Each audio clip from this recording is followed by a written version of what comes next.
to, you hear that, right? I did. It's so funny. I don't know how to turn that off. All right. What is an empathy map? So this is pretty cool. I don't know if you've come across it in business or anything on that. Yep. So when we do empathy maps for our, our customers, our clients, or, whatever it is that we're doing them, we're getting into that realization, for them and what, what can we insight, what can we look into to get deeper into their feelings, their heads. So I decided to change this around a little bit. And I'm like, well, you know what? We're doing it in business all the time. And it's a very known way. David Gray is very good at getting his strategies for sales and what have you across.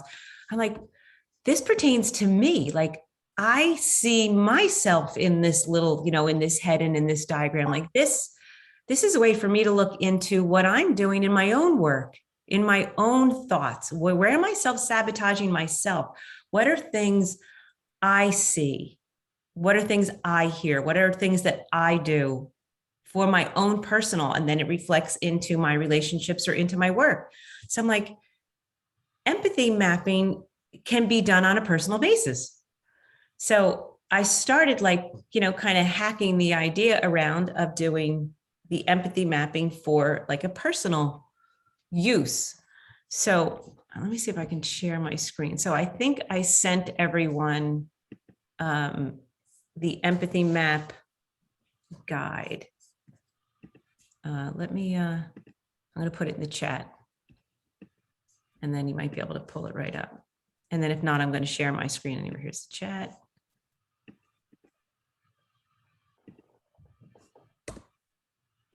So that will pull up the new empathy map if you want to highlight on the chat. And then I can share my screen too, because I'm going to pull up.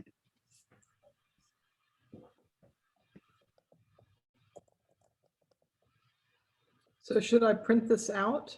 No, if you might just to be able to open it for a minute and look. Mm-hmm. Let me share my screen. Okay, you can see this, correct? Hold on, I decided I was going to print. That's okay.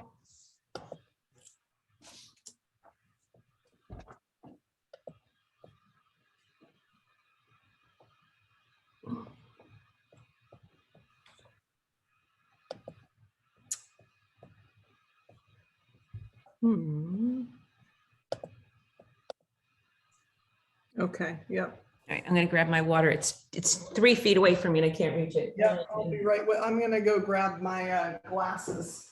Okay.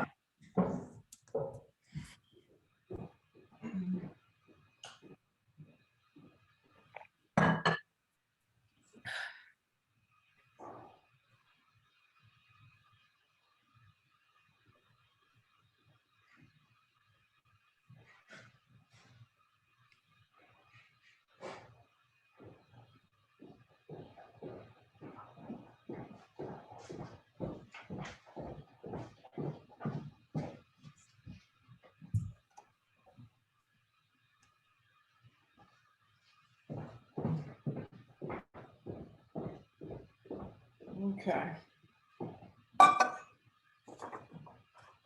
I've got my little printout. Okay.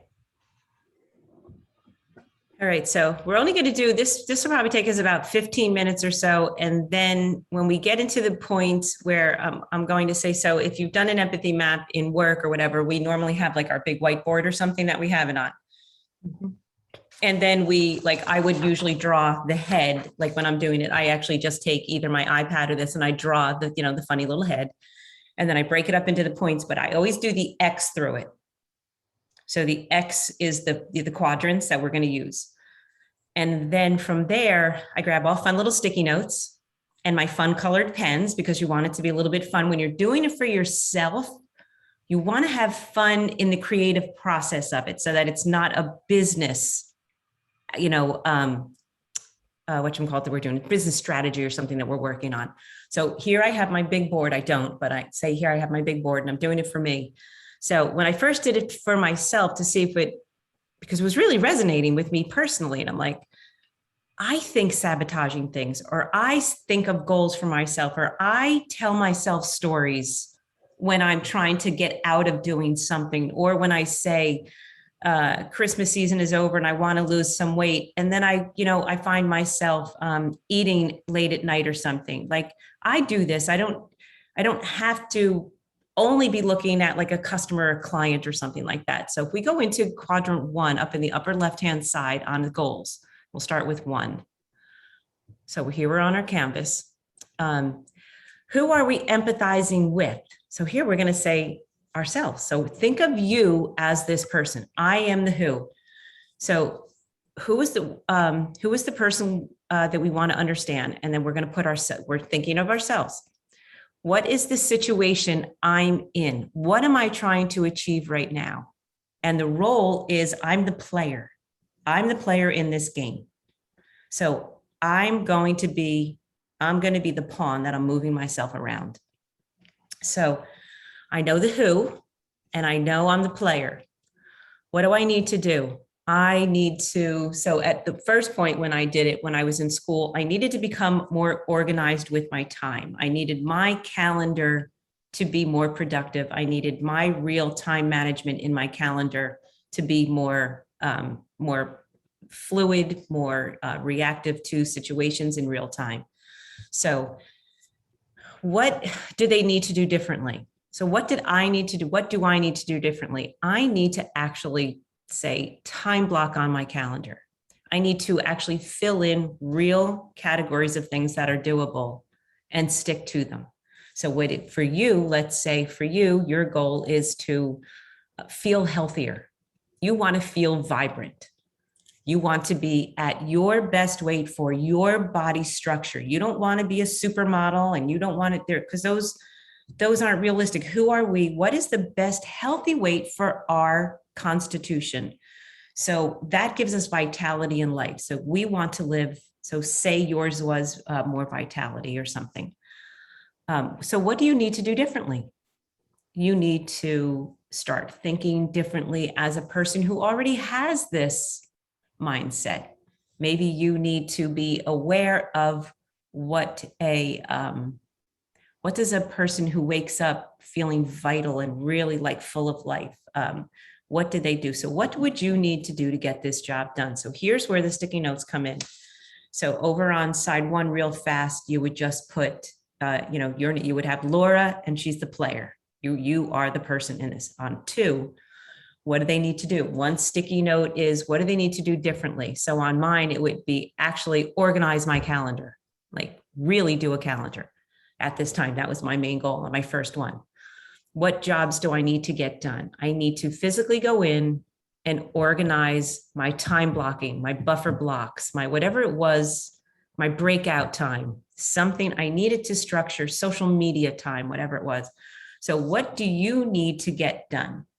So you would take your sticky notes over in quadrant 2, and you would start thinking of a few things, and you would put them on section 2. So it's really fun to do if you can get a piece of poster board or something and put it in an office where it's just your information. No one else has to see it. And you start with the sticky notes here. And then as you see, as we go through, we're going to keep adding some sticky notes. And as you start to improve or move around, say, what do you need to do differently? And you've gotten that goal, then you might be able to move it to what have you done? So we're going to start moving sticky notes around after we've gotten some progress. And visualizing this and really seeing it, that's what makes the change. So the visualizing that this board is me. This is what I'm doing. And you have to be brutally honest. Like I had to say, I'm really great at having fun on my calendar and putting all those really pretty little colors in there, but I wasn't executing.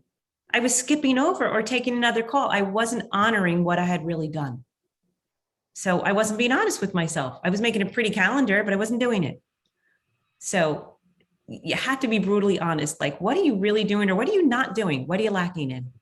So, and then what decisions do you need to make?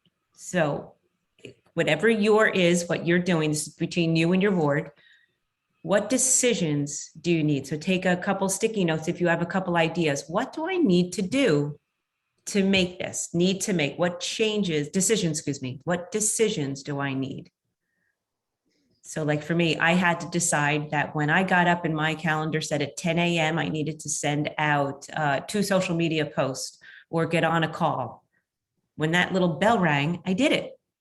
And before I was skipping it. I was moving it over to the next day on my calendar because you can. So I had to be brutally honest and say, no, it's going to stay on Tuesday morning at 8 a.m. And that's what it is. So whatever it is for any of us who are doing this empathy mapping. And how will we know that we're successful? How would you know? What would be a measure? So for mine, it was when I made a post, I immediately thought of this section, what I needed to do. And if it needed to be a post done, my little tiny little step of being successful was I did that move. So then I would go over to my sticky note and I'd put a little check mark on it. But then as you say, like we'll go on later where you actually take it and being successful meant I actually did it. But that's mine and it's material, it's a calendar.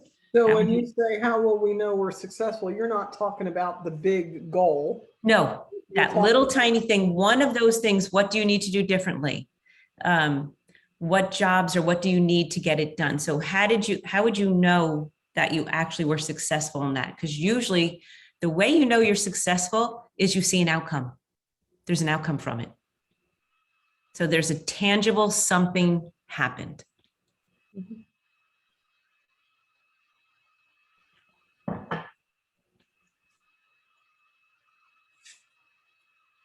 And this is where, so those are easy. Those are the goals. That's the format. That's setting up the who and the what, which is the great general ideas that you have to start with. Who it is, what do they need to do? Now we're going to get into the feeling. This is the empathy, real part of it that makes it resonate and come home. Like this is where this is what really got me. So when I was first doing this, I thought, so what do I see? What do I see, but not in the marketplace? Again, this is David Gray's is for the business world. What do they see? What do I see when I look out? So I was seeing very successful people who were very, very good at adhering to their calendar. They were very structured. Like some of these women, in class or in business or next to, their calendar, they actually had calendar integrity, as it's called. They actually did what they had put on there. So to me, I was seeing this. I was seeing people that actually were doing it. And it resonated with me because I wanted to be one of those people. And what did they see in their immediate environment? I was seeing some people that actually were doing it. And then I was seeing other people that weren't as maybe successful or didn't have much free time, because most people that really live by their calendar have more free time. There's no floundering. Like it's on their calendar, do A, do B, do C, then there's free time. And when you're not structured or not doing that, or if you're all over the place in your habits or your routines daily, you don't have any definitive kind of structure set up. So you're kind of all over and you feel scattered.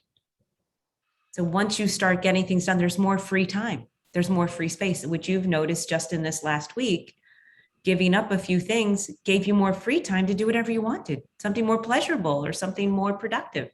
So it was the same thing within my environment. I was seeing both. I was seeing someone floundering like me, wasting time, and then other people who were doing it the right way, like dialed it in, had their calendar, boom, they had free time to do other things.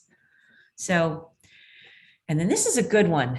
What did they see others saying and doing? So you start to empathize with yourself, or I kind of remember you saying too, back on one of the things, you have a couple customers or clients or something that you want to empathize with. Like you want to have more empathy in the workplace. My colleagues. Okay, exactly. And that's a huge one. So to have empathy, to have the feelings and have the real resonance of what's going on in their head, this is a big one. What did they see? Did they usually don't see what we're seeing? So you have to get into their mind. Maybe they are seeing things differently where you're more structured or you're more in that managerial, like you already understand it. Maybe they're seeing it from a different eye, or they don't understand something, or they're not to that level that you have achieved yet. And what is their world like? Like maybe they don't have the same ambitions. Maybe they go home to not much. What are they reading? What are they watching? Do you want to follow, like, do they watch things that are motivating, that are educational, or do they read and do things that really have no meaning or something? Like kind of get into the mindset of the person you're talking to, whether it's yourself, because this is where it resonated with me. Like, what do I see? What am I doing? What am I hearing? Like, what stories am I telling myself? But when you're doing it like when you're listening to a colleague, you try to get into their head. Where are they coming from? Like, how do they see the world? What do they see? And you want to get into their heads so that you can kind of pull them forward or pull them into a different mindset. Or if it's someone that you emulate and you're really trying to get into, then you really want to see what they're watching, what they're reading, what they're doing, because you want to kind of adopt that kind of a sight for yourself, a doing for yourself, whatever. So this is really important. What do they see? What do we see? Or if it's a colleague, how are they doing? Like, what are they seeing? How are they viewing what's going on? So this one, again, you would put your little sticky notes up on thing. Maybe you come up with some ideas. How do they talk to themselves? What stories do they tell in their head? You know how sometimes you tell yourself a story over and over again, and after a while, it never even really happened. Or you can make something that's so small seem so big. Or you can see someone that you really like, I wouldn't say jealous of, but you admire that they have something better or bigger or more free time or something. All of a sudden that story gets bigger and bigger because you keep telling yourself the same story. You're seeing something that's sometimes bigger than it is or not bigger than it is. So this is what you would put up on your board. What is it? What's in your immediate environment that you're seeing or reading or watching, things that resonate with what you're trying to get to. And then it's a visual. You can start adding to that or crossing them off the list.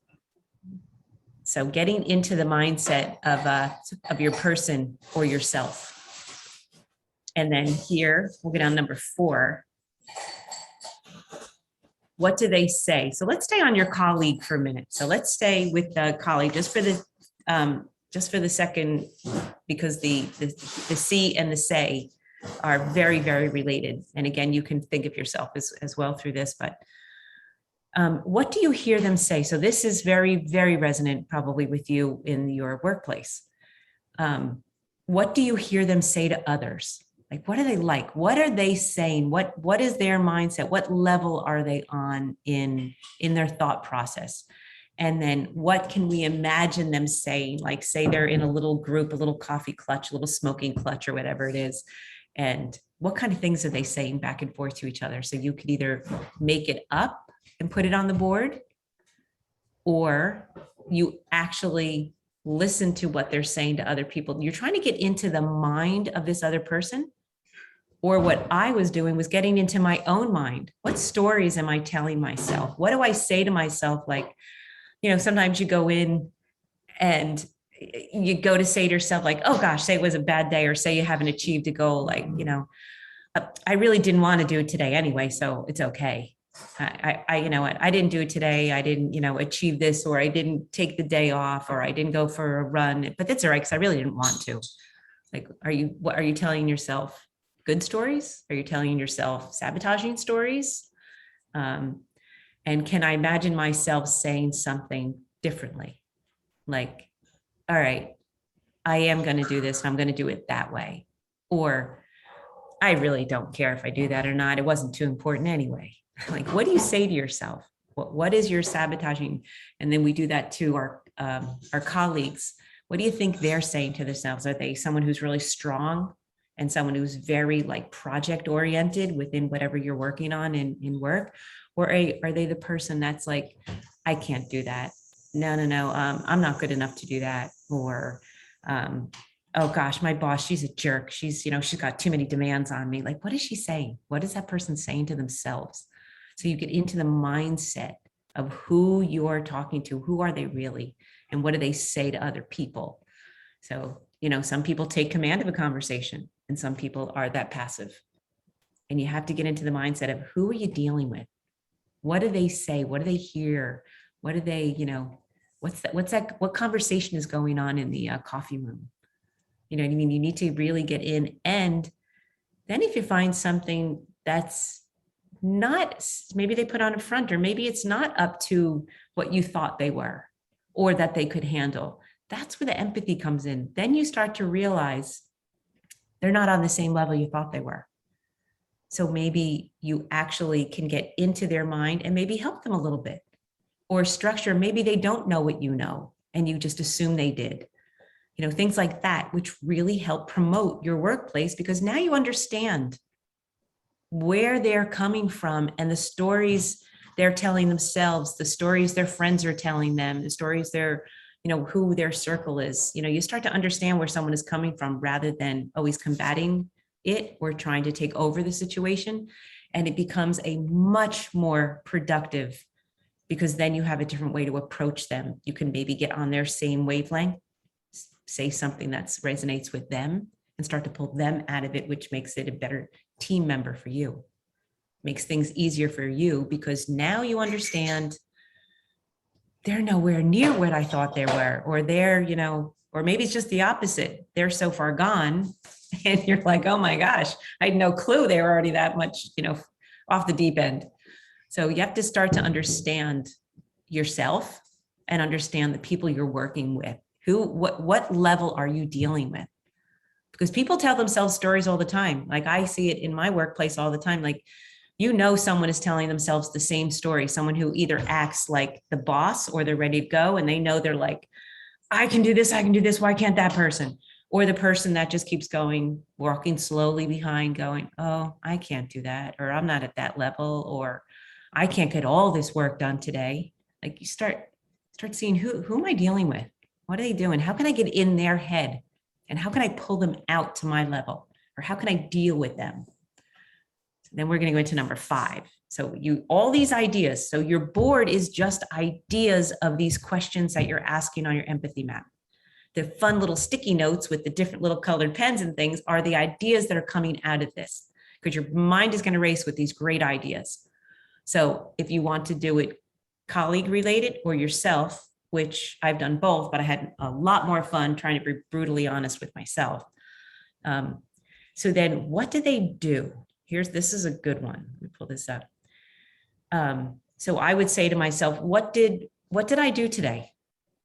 So I knew I'm the player and I have a goal. I had what I want, and I was listening to, what am I seeing? Am I seeing things that are all gray and kind of foggy, or am I seeing like black and white? And then what stories do I tell myself? Well, I'll do that tomorrow. Maybe I don't really have to get my calendar done today. I'll do it tomorrow. Maybe I don't have to work on my website today. I'll do it on Saturday when I have more free time. Like, what am I telling myself? So then what do I do? What did I do today? So now I get my sticky notes out again and I'm like, damn, I did it again. I self-sabotage. I didn't do this one. And I would write it down and I would say, did not work on the calendar. Or if I had a win, I'd say, nailed it. I did 2 of the things. And because they were up here on what do they do, I checked it off like I did it, or I would have to give it a big old sad face. So I started having fun with your sticky notes, good, bad. And then it's a visual. All right, these things are moving, or shit, I'm still not doing it. You see it now, it's here. So this is really fun. What do they do? What did I do? Or what is your colleague doing? What behaviors did we observe? So as we go through the course and go to do things, we're going to start changing behavior and mindset, which change our personality. So as you start to see yourself or your colleague, and maybe you can slowly start to, without them even knowing it, change their mindset and their behaviors, the personality changes. But the only way to change your personality, to become that better, different person for life, forever, for good, is to change your behaviors and your mindset. And that's the only way you're going to achieve it. You can't, your personality is made up of your habits, your behaviors, your mindset that you have. Those make up who Debbie is. Those make up who Laura is. So the only way to change your personality into being that person that you've already set in your who and your what and your future is by changing behavior and mindset. So what behaviors did you observe? Is everything the same? Or in the very, very beginning, you're not even looking at change. What behaviors are you observing? What does this person, either yourself, what are my normal behaviors? Or your colleague? What normal behaviors do you do? What are you observing that they do? Do they work diligently? Are they combative with other coworkers? Do they not know how to work with clients? Do they show up to work late every day? Or are they super punctual, ready to go? Like, be really observant. What are their behaviors? What do they do? Do they eat at their desk? Do they not eat at all? Do they take multiple breaks during the day? Are they very friendly with the other clients we have coming in, like, or, whatever that person's daily is? How do you observe them? What do they do? What are their behaviors? And then what can you imagine them doing? So now first you're observing what they really do, or yourself. Like for me, I wrote down what I did. I'm observing my behaviors. What do I do during the day? And a lot of times I didn't like what I saw because it was a lot of either wasted time or scampering around the issue or getting lost in a task, going down that rabbit hole. And then the bottom one, the next question was, what do I imagine myself doing? Now, all of a sudden, my imagination was like, holy shit, on fire. Like, we're excelling in every area. So it's the real behaviors and then what I can imagine, like what's your colleague, how can you imagine that person morphing or changing? Or again, yourself. How do you imagine them doing? What can you imagine them doing? All right. So again, you would take your sticky notes and you would put down all these ideas of things that you imagine, first observing their behavior. What behaviors, either yourself, what behaviors do I do every day? Like, what are my behaviors? And then on the next one, what would I imagine myself doing?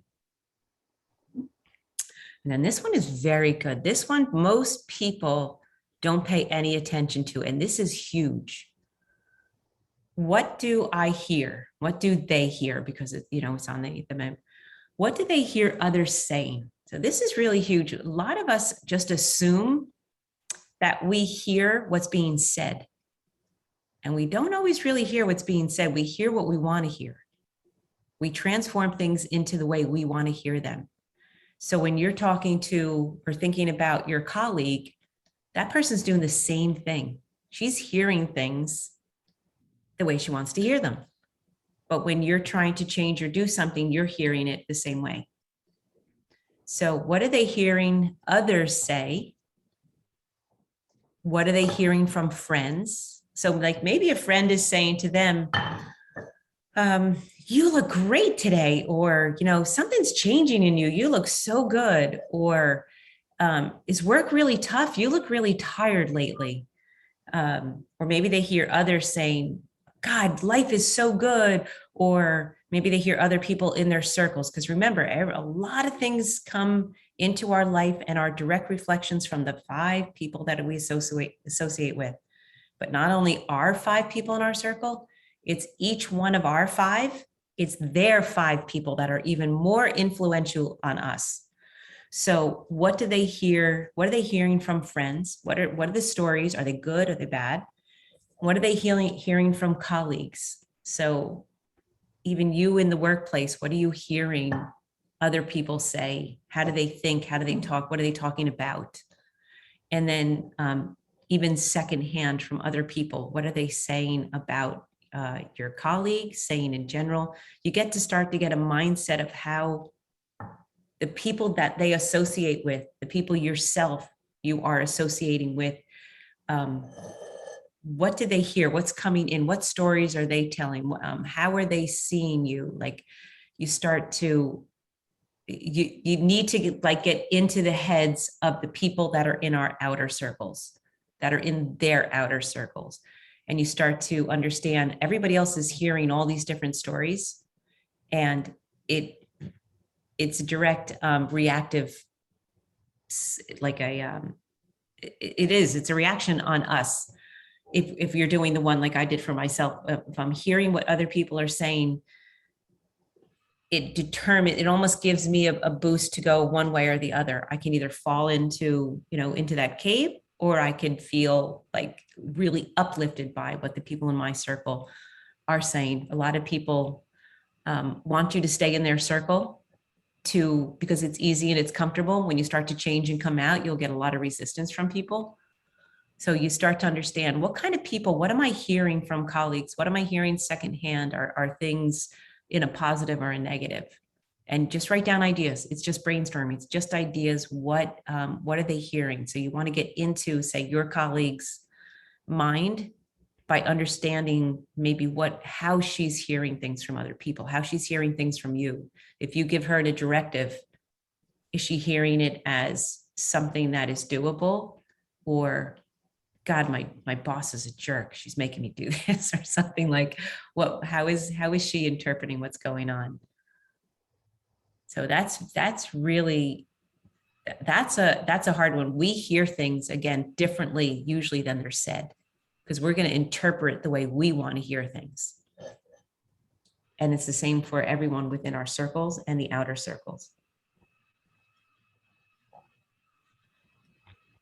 So again, these are all just, you answer these in ideas and you just write down the sticky notes, and then you might even come up with another one and add a sticky note, or take away an old one that doesn't resonate anymore and put a new one in. All right, so now we're going into the brain. So this is the feeling, this is the thinking and the feeling. So the brain, that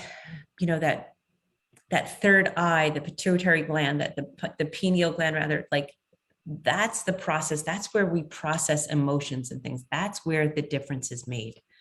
So step number 7, this is like right in the face. So it's the eyes, the ears, the nose, about like all of this you want to even kind of go through, but then the thinking process, that brings the feeling into it. So pains, you do the negative before the positive. So the pains, what are my fears, my frustrations, and then my anxieties? So if you're really trying to understand a colleague, what do you think their fears are?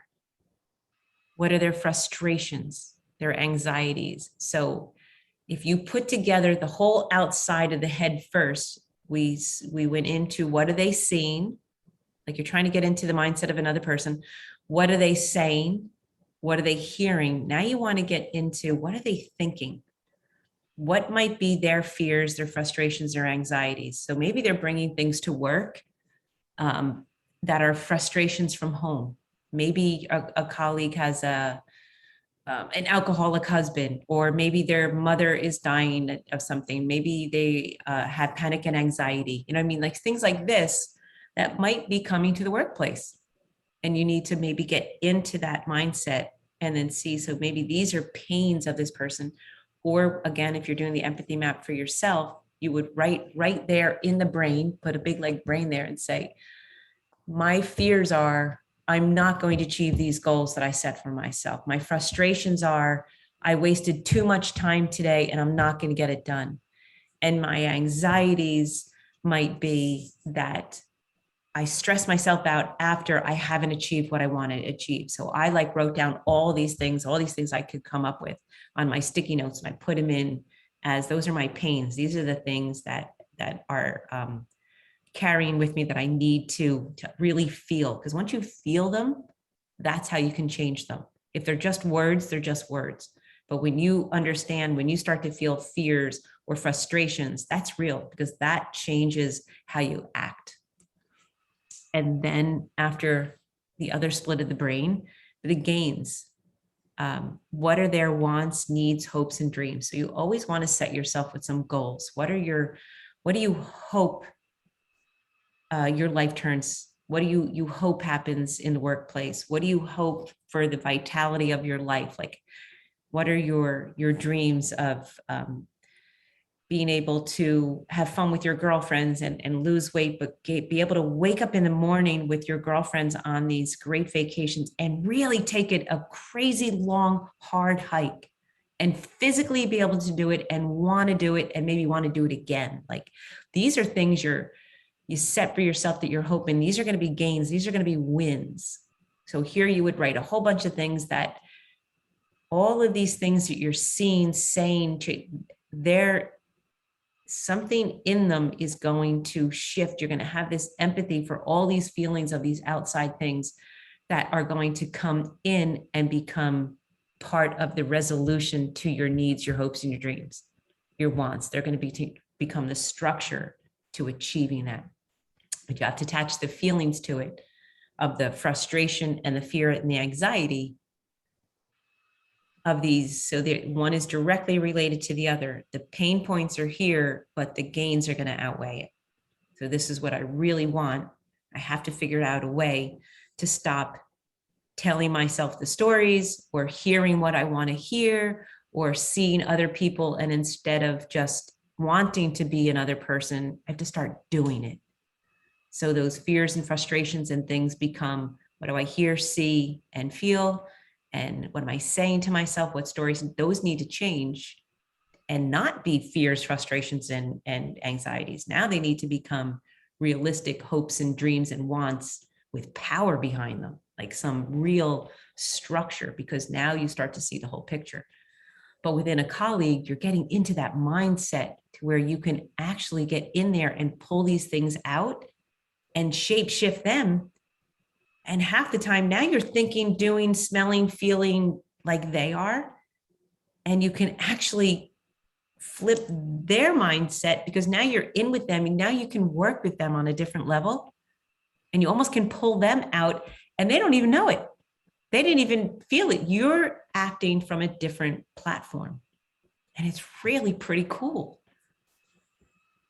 So it's a really great exercise to do on yourself and with them. And then the final, this is like, I would take the whole 1/4 bottom of my X and my little head or whatever. And then on the bottom where we have what other thoughts and feelings might motivate their behavior. So what, for me, was motivate my behavior, knowing my behavior was going to change my personality. What other things, what other feelings? So I started to get into really thinking more like say the Joe Dispenza and the different acts where you actually have to feel the emotion, to really feel the emotion, like attach an emotion onto a goal, an outcome, as something, and feel it to really make that inner change. So I started really concentrating on what I wanted to do and feel. So when I actually had a day where my time blocking, my buffer blocks, I did whatever, and I finished that whole day, I attached this like, shit, yes, I did it. Like, I only had to get through one day and I did it. And that like elation almost of like, all right, I sat my ass down and I did it. I connected that feeling to that behavior. And when you connect that feeling to that behavior, that's when it changes. But until you can so when you almost start anticipating, so when you see that whatever that obstacle or whatever that person you're dealing with, when you start to see that or that trigger and that feeling is attached to it, you start to feel the feeling and you already know the behavior is going to follow. It's going to happen. It's going to change because you've already created the feeling. You're already feeling the feeling of that excitement or whatever it is that you've reached, that goal, achieved, or whatever. It's once you attach the feeling and you start to master that, the feeling then starts to come first. Because the behavior is already inset. It's already there. You made it real in your body. It resonated on a cellular level. So it's really, really cool. You start to say like, all right, I know I'm doing this today because I'm already in it. Or that colleague, here she comes again, and I'm ready. I got it.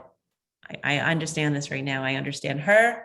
getting in her head. I'm not going to get pissed off at her today. And I'm going to, I'm going to work with her on my level because now I have this whole different platform to kind of come at her with. Not come at her because she's not going to know it or he.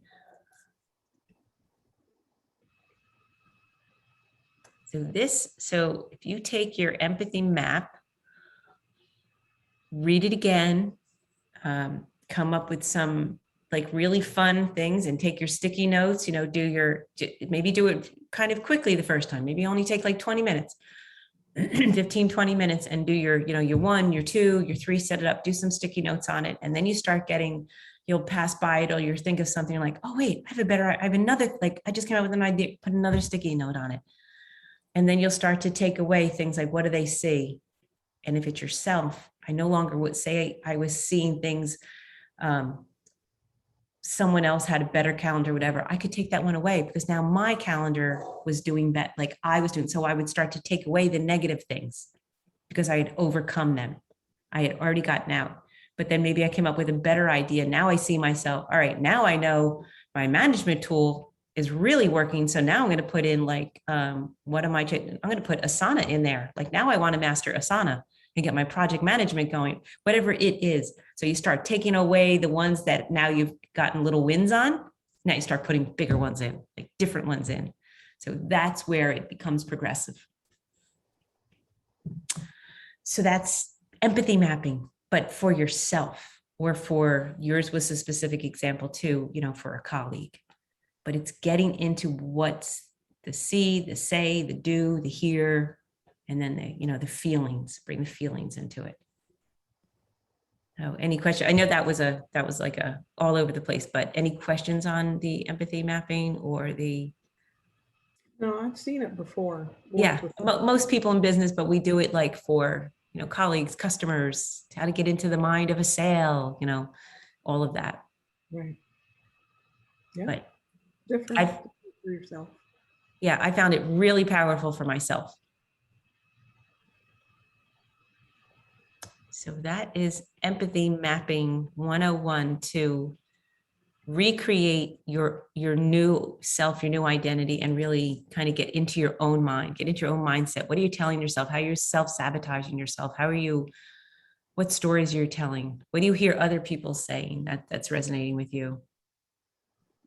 And then it starts to get good. You start to hear people saying, even third party, as it resonates, it states there, wow, she's got like much more energy, or, her skin is glowing, or she looks really good, or she's really calm, something like that. Like you start to hear these things and it's different than you heard before.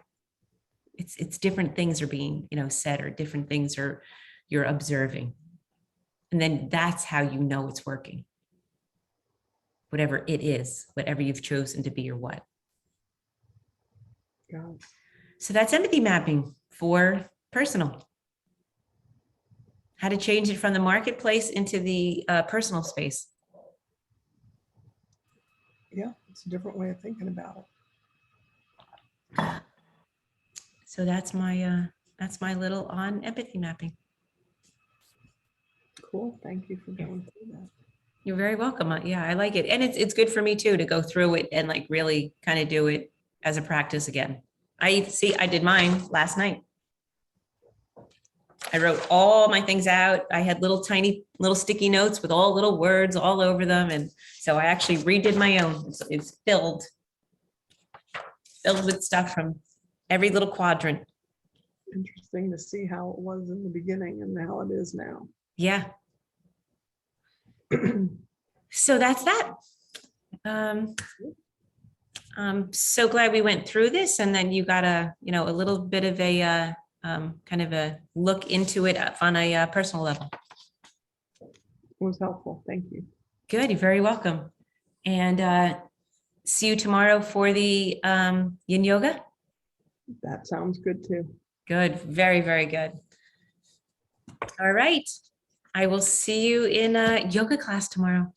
Sounds good. It's very it's like just moving from like one pose quietly. You hold poses, and don't know how many times you've done yin. I love it now. It's not like flow and movement and all that. And then the singing bowls, we're going to go through the chakras, the different levels of the sound through. So it's going to be really nice. That's nice. I've done that once, Isn't only that once. beautiful? Yeah. Looking forward to that. Yes. All right. Let's get you going. I'm Okay. excited. All right. Have a good night. See you tomorrow. Bye. All right, see you tomorrow.